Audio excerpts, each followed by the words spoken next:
mungkin Mbak Lin yang kebetulan pada saat pelantikan di tahun 2015 itu bareng sama Mbak Lin gitu. Jadi kaget sih beliau juga, Mbak Lin juga, bahwa ternyata menggunakan ijazah yang diduga menggunakan ijazah palsu gitu. Kalau saya sih sangat yakin ya kalau itu palsunya itu di mana Bu?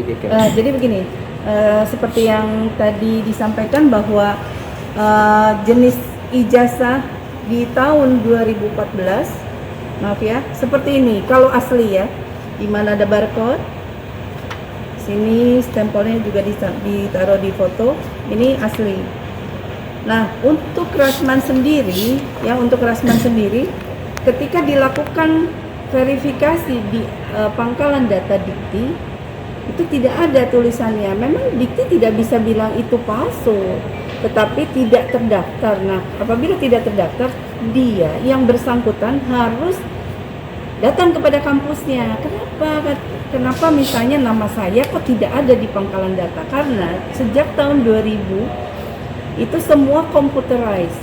Jadi kalau yang sebelumnya namanya Kopertis, mungkin kalau saya Kopertis karena kelahiran tahun 70, berarti belum ada di pangkalan data, tapi biasanya kita dilegalisir namanya. Kalau yang ini kan cukup ini tuh data kalau sertifikat asli itu ada barcode-nya, gitu.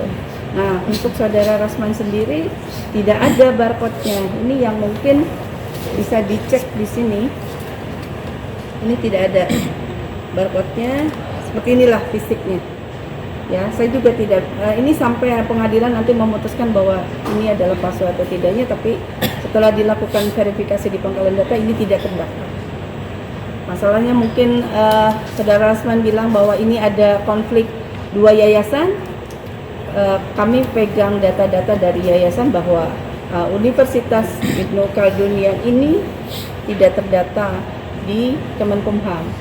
Artinya hanya satu Universitas Ibnu Khaldun yang punya legalitas, itu di Jalan Rawamangun, begitu. Dan mungkin bisa ditambahkan sama Mbak Lin bahwa Mbak Lin juga orang HAPI yang satu organisasi dulu dengan Rasman gitu, bahwa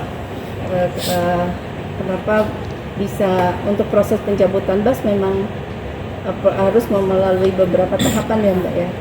Ibu mungkin sebelum diserahkan ke Ibu Lin, apakah Rasman ini dia terdaftar di dalam universitas? Di universitas yang tidak terdaftar memang namanya kan ada. Iya.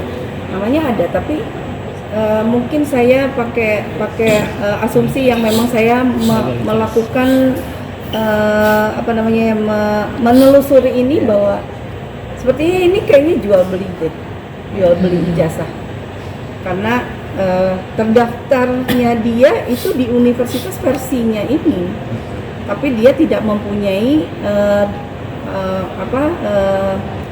keabsahan universitas yang pada umumnya mempunyai izin-izin yang dikeluarkan oleh Kementerian Pendidikan ya.